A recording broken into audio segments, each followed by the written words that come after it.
La lógica se aplica al tratamiento de problemas, sobre todo en los entornos con vaguedad e incertidumbre, pero hoy queremos conocer su relación con la computación.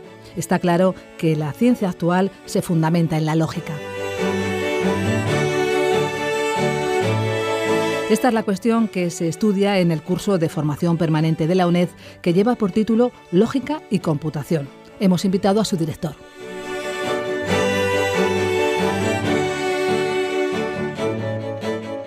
Desde sus primeros tiempos, los humanos han ido elaborando y mejorando procedimientos para la computación.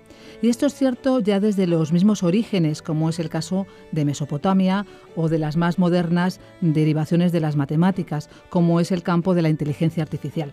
Para hablarnos de estos temas, hemos traído al profesor Ángel Garrido, de la Facultad de Ciencias de la UNED. Hola, buenos días, bienvenido. Buenos días. Nos consta que la lógica tiene que ver y mucho con los ordenadores. Queremos saber más acerca de ello y para eso te hemos traído aquí. ¿Qué puedes comentarnos? Está claro que la ciencia actual se fundamenta en la lógica, que es su base más importante. Y como se ha ido diversificando y volviendo cada vez más compleja con el surgimiento de la computación, tenemos muchas nuevas lógicas, como las llamadas no clásicas, que son de gran aplicación en inteligencia artificial y muy especialmente en la fuzzy logic o lógica difusa. Son muy utilizadas para el tratamiento de problemas y datos con la presencia de incertidumbre.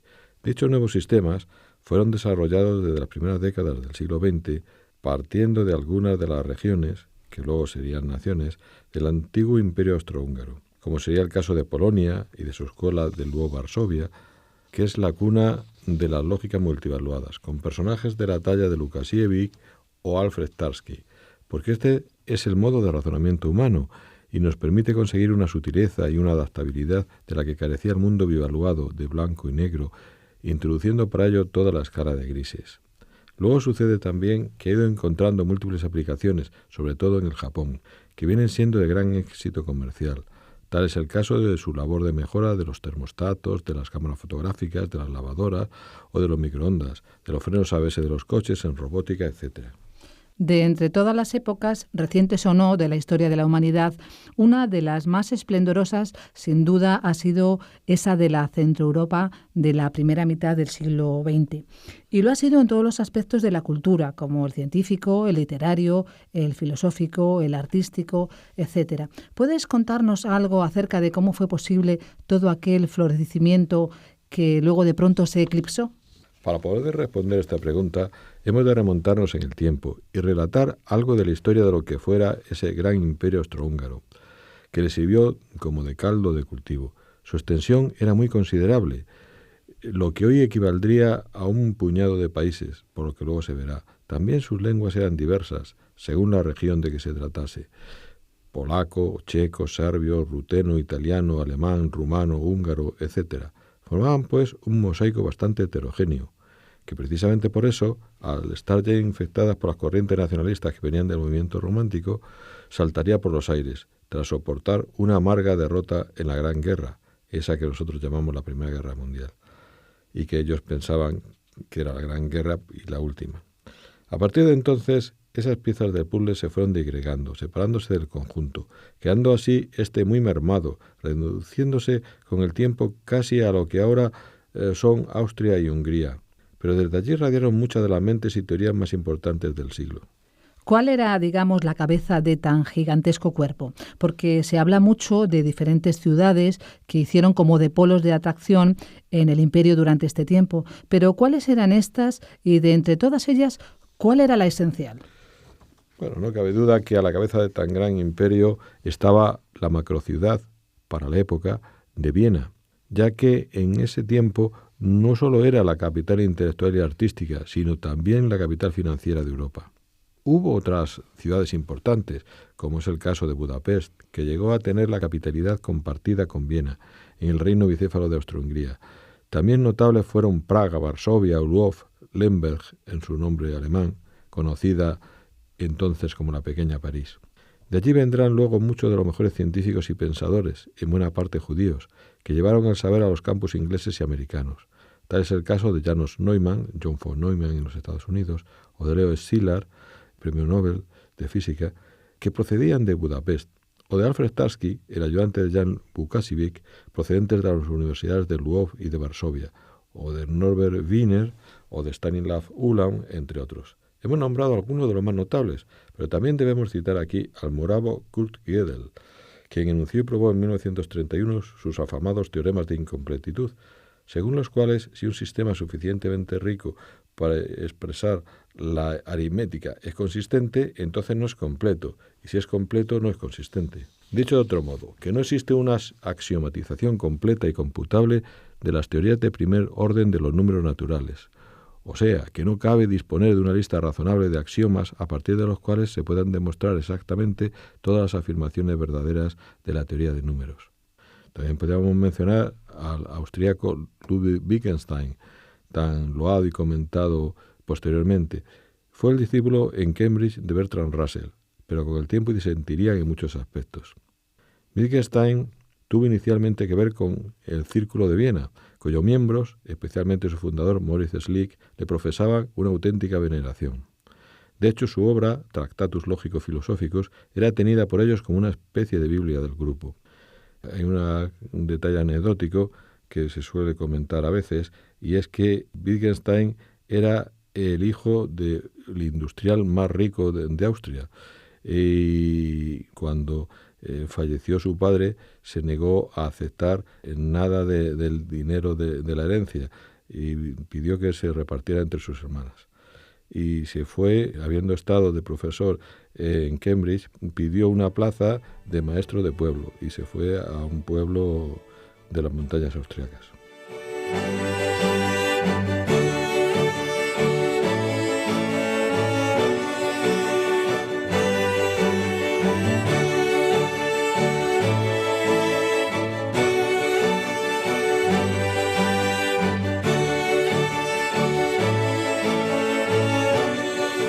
Has mencionado la ciencia y las diversas ramas artísticas, así como el pensamiento filosófico. ¿Puedes decirnos qué figuras sobresalieron en ese panorama tan rico durante este periodo del que hablamos, por ejemplo, en filosofía o en literatura? Son tantas que serían imposible referirnos a todas ellas, ni siquiera a las más importantes, en un tiempo tan reducido como este del que disponemos. Pero vamos a intentarlo, aunque me gusta dejarnos alguna de ellas en el tintero, como suele decirse. Por lo que respecta a la literatura, tenemos autores de los más notables, muchos de los cuales, por cierto, habían estudiado filosofía y eran de origen o ascendencia judía. Tal es el caso del famoso autor praguense Franz Kafka. Su mundo era oscuro y opresivo, un reflejo de cómo percibía el mundo exterior. Una imagen paradigmática es la del famoso personaje Gregorio Samsa, de su relato La Metamorfosis, pero tuvo este autor muchas otras obras notables, como su famosa Carta al Padre o aquellas otras inconclusas, entre las que pueden citarse El Proceso, El Castillo o La Muralla China. También cabe mencionar a Robert Musil, un ingeniero que escribiría algunas de las mejores creaciones literarias del pasado siglo, como la inacabada El hombre sin atributos, de 3 volúmenes, pero como digo, inconclusa. También es muy interesante su obra juvenil llamada Las tribulaciones de joven estudiante Törles. También podríamos mencionar la producción de Hermann Broch. Hermann Broch fue un filósofo y escritor, traductor de Platón y autor, entre otras, de una obra, La muerte de Virgilio, de la cual dijo Thomas Mann que se trataba del poema en prosa más importante escrito en lengua alemana. También es importante su trilogía Los sonámbulos, donde retrata la decadencia del mundo que le rodeaba, que iba hacia su autodestrucción. Otro autor importante de aquellas regiones fue Joseph Roth, con TH, o sea, sería Roth, también de orígenes hebreos, y que no debe confundirse con el casi homónimo Philip Roth, autor norteamericano muy conocido hoy día, que también es judío, el autor de El lamento de Portnoy, por ejemplo. Entre las obras escritas por Joseph Roth estaría la Marcha Radetzky, que muestra también la decadencia del imperio, en este caso entre las fanfarrias y los desfiles militares a los que eran tan aficionados. De hecho, el título es una alusión irónica al general que reprimió los movimientos nacionalistas, en una sociedad que idolatraba a un ejército que contaba por derrotas el número de sus batallas. Ya sabemos aquello de que el ejército austrohúngaro tenía mejores directores de bandas militares que generales.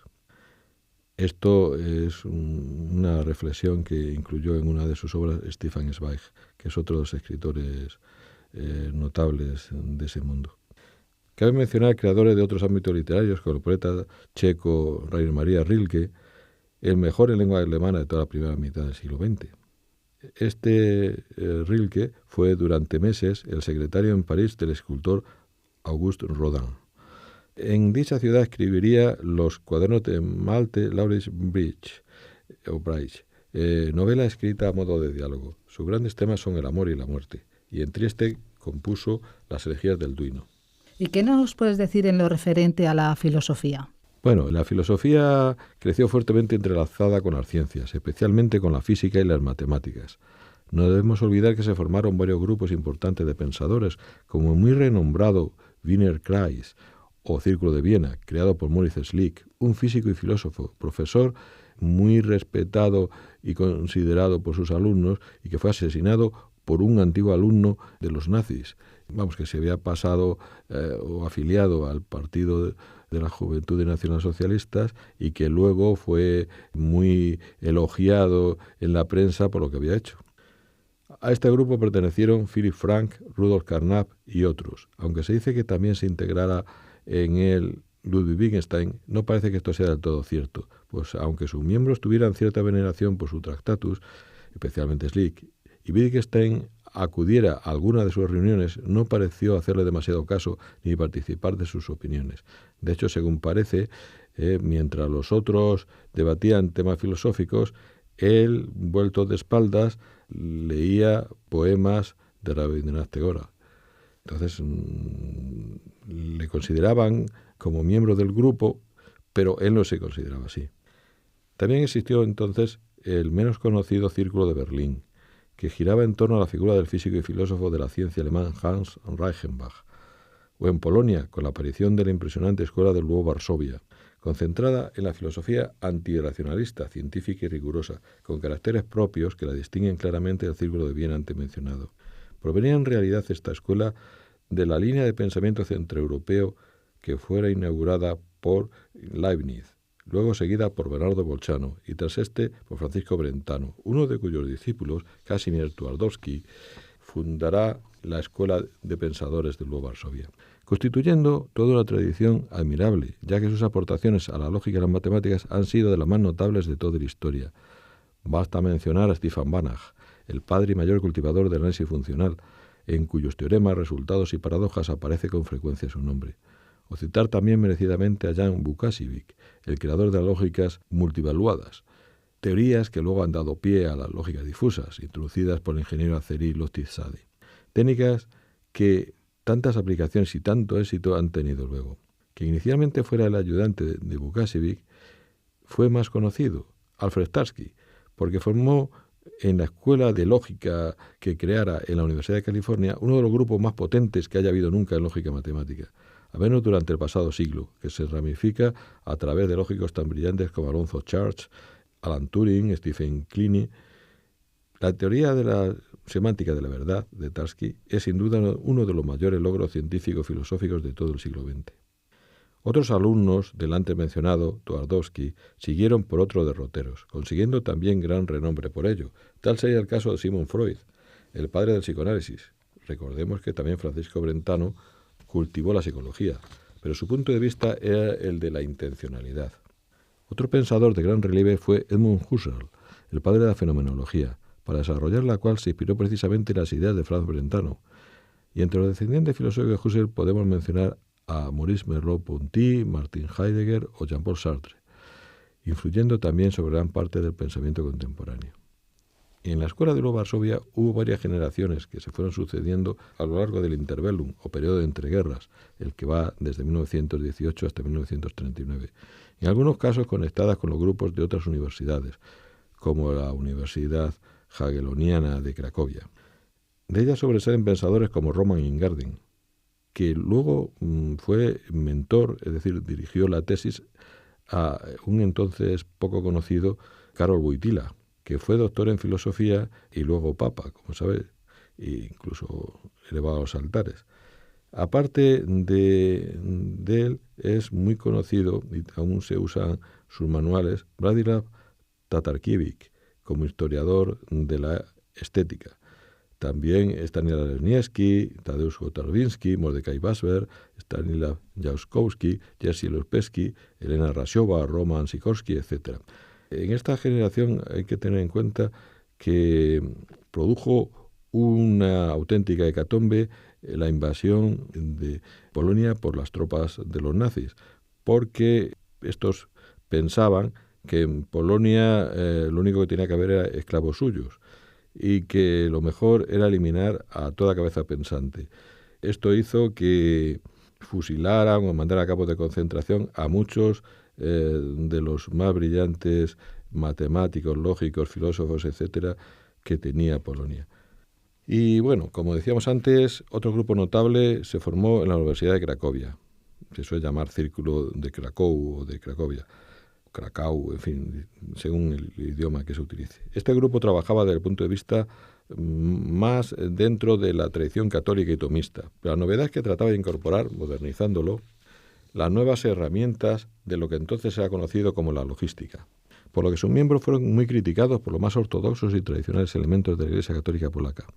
Puede mencionarse aquí al padre Jan Salamucha, lógico historiador de la filosofía, eliminado por los nazis en uno de sus campos de concentración. También a Drevnovsky, pero el más notable sería sin duda un longevo dominico, el padre Bochensky, que continuó la línea de historiador de la filosofía con el soporte de las nuevas lógicas que ya había sido inaugurada por Jan Łukasiewicz. Fue profesor en la Universidad Suiza de Friburgo y escribió muchas obras notables. Y no fue este el único grupo de pensadores en Centro Europa, puesto que, por ejemplo, en tierras que entonces eran de una densa población judía, como el caso de Lwów, estaba también la Universidad Católica de Lublin, que dio lugar a otro famoso círculo.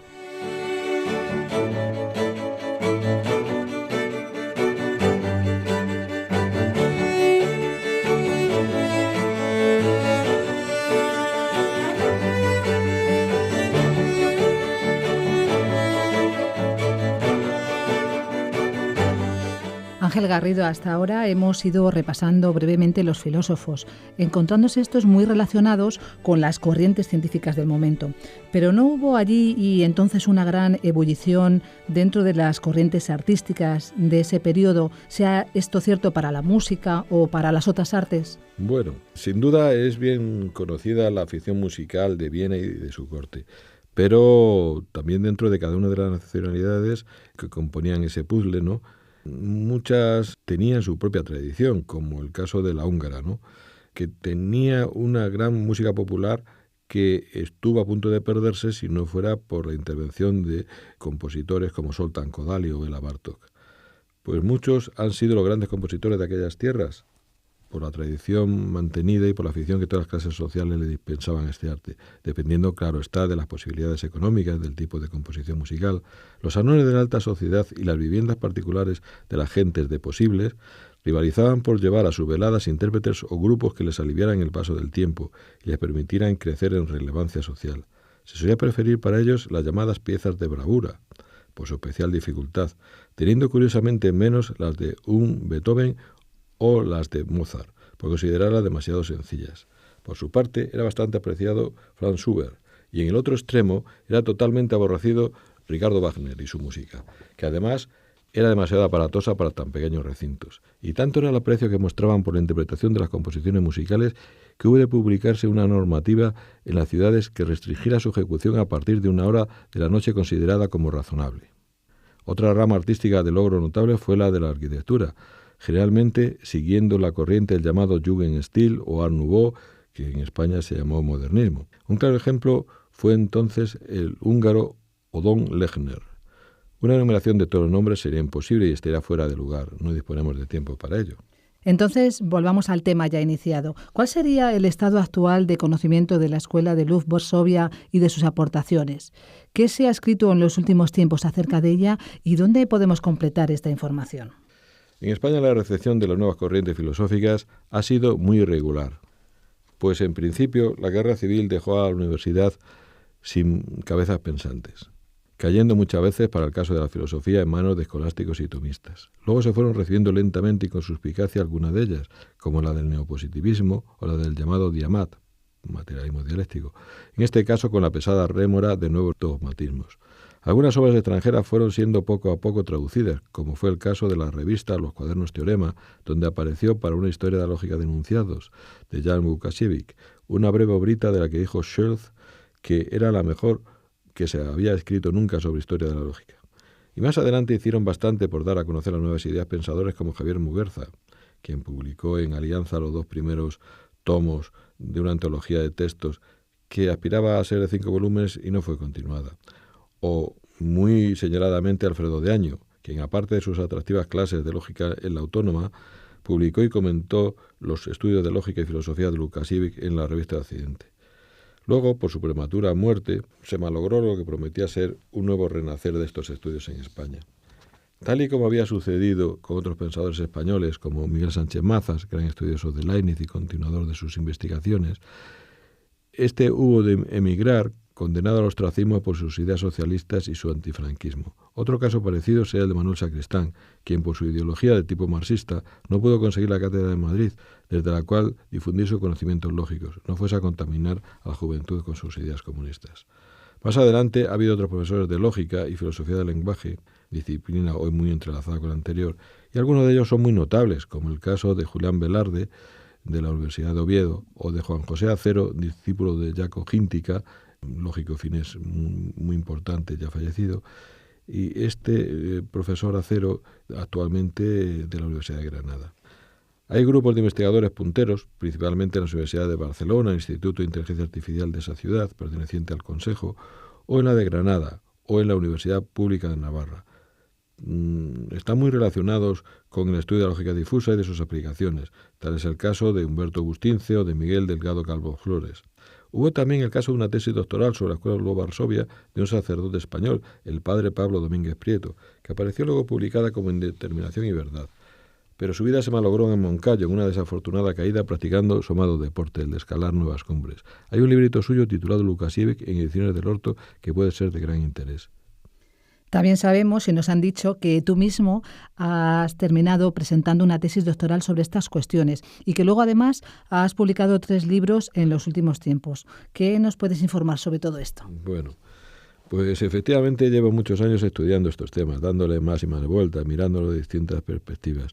Y como consecuencia de todo ello me puse a elaborar mi tesis doctoral de filosofía en los últimos años, tratando de la Escuela de Varsovia y en especial de una de sus figuras de más relieve, la del ya mencionado pensador polaco Jan Lukasiewicz. Los ánimos y las orientaciones iniciales me vinieron del tristemente desaparecido catedrático Quintín Racionero. Y luego reanudaron sus esfuerzos bajo la dirección del catedrático Diego Sánchez Meca y de Piedad Juste. Esa tesis se presentó a finales de 2013 y fue defendida a comienzos del 14, con el nombre de Filosofía y Matemáticas de la Vaguedad y de la Incertidumbre, con un tribunal de primeras figuras de la lógica y del pensamiento español, como Julián Velarde, Juan José Acero, Eloy Rada, Gerardo López Sastre y Alejandro Escudero, obteniendo muy buena acogida con la calificación de sobresaliente con laude por unanimidad, y propuesto para el premio extraordinario que me fue concedido unos meses después. Los propios componentes del tribunal me pidieron que, dado lo interesante y desconocidos que eran estos temas en España, debía publicarlo corregido y mejorado cuanto antes. Así lo hice, dando lugar a 3 nuevas publicaciones de la editorial Dickinson que han obtenido una notable difusión. Se trata de Lógicas de nuestro tiempo, editada en 2014, Lógica aplicada, Vaguedad e Incertidumbre, también del 2014, y Lógica matemática e inteligencia artificial, que ya es de 2015. Son unas obras bastante breves, de en torno a 200 páginas, que se pueden adquirir incluso por la red, y que son de lectura fácil y agradable, o al menos eso esperamos que sean. Se han publicado en rústica, incluso para que el precio fuera lo más asequible posible. Y se pueden leer de un modo independiente, cada una de las 3, porque la primera de estas obras es más sobre las raíces histórico-filosóficas. La segunda está más relacionada con las matemáticas y las nuevas teorías de conjuntos y de las medidas difusas. Y la tercera está bastante más vinculada con las relaciones que guardan entre sí los campos más en ebullición de la ciencia actual, como la inteligencia artificial y la neurociencia. De ver se abordan las conexiones con la relatividad o con la mecánica cuántica. Ya estamos terminando, pero nos queda todavía una pregunta, Ángel Garrido. ¿Qué relación guardan entre sí la lógica y la computación? ¿Qué evolución histórica llevó a la primera a ser una herramienta fundamental de las ciencias computacionales? Como sabemos y hemos mencionado antes, la lógica proviene de tiempos muy antiguos, incluso anteriores al precursor por antonomasia, que fuera el filósofo griego Aristóteles. Luego, ya en tiempos medievales aparecieron grandes comentaristas de sus obras, como Averroes y Santo Tomás de Aquino. Pero va a ser ya en el siglo XIX cuando la lógica matemática eche sus raíces, combinada con la nueva teoría de conjuntos, floreciendo esta con los trabajos de George Cantor y en el caso de la lógica los de George Boole o Gottlob Frege. Al paso del siglo XX va a resultar crucial para estos campos, pues se pensaba que todas las matemáticas podían ser formalizadas y sus teoremas siempre probados. Pero esa corriente de opinión llamada del formalismo, cuyo principal exponente fue David Hilbert, quedó frustrada ante la aparición de las primeras paradojas en la teoría conjuntista, como la famosa Bertrand Russell, la del conjunto de todos los conjuntos que no se contienen a sí mismos. Si se contiene, no se contiene, y si no se contiene, se contiene. Esto hizo temblar todos los fundamentos de esta ciencia, que debieron replantearse, proponiendo nuevas axiomáticas, lo cual vino a entrecruzarse con algunas de las cuestiones planteadas por Hilbert en el Congreso de Matemáticas de París, como el famoso Scheidung Problem, o problema de la decisión. Trabajaron para resolverlo Alonzo Church y Alan Turing. La máquina teórica planteada por Turing será el modelo paradigmático en computación. Desde entonces han ido requiriendo más y más nuevas herramientas lógicas ante el desafío de nuevas áreas como la inteligencia artificial o la robótica. Para el diseño de las redes neuronales, de los algoritmos genéticos, etc., se va a precisar del apoyo de sistemas lógicos cada vez más sofisticados. Ahí es donde confluyen lógica y computación, como me preguntabas. Ángel Garrido, muchas gracias por tus interesantes aportaciones que nos sirven para esclarecer un poco más todos estos temas que no siempre son lo suficientemente bien conocidos, aunque sean muchos y cada vez más que por una razón o por otra quienes los comentan, ya que son de verdad cuestiones fascinantes que por ello forman parte de la corriente que impera en los últimos tiempos. Muchas gracias. Es solamente un comentario final, que el problema de muchos de estos temas está en que para entenderlos hay que disponer de una base matemática y física relativamente importante y no todos, por desgracia, la poseen para poder acceder a ello. Pero aún así, o quizá por esto, debemos tratar de divulgarnos más y más. Y nada, muchas gracias por todo. Pues de esta forma despedimos a Ángel Garrido, que es profesor de la Facultad de Ciencias de la UNED y es director del curso denominado Lógica y Computación, un curso de formación permanente. Muchas gracias, Ángel, y buenos días. Muchas gracias.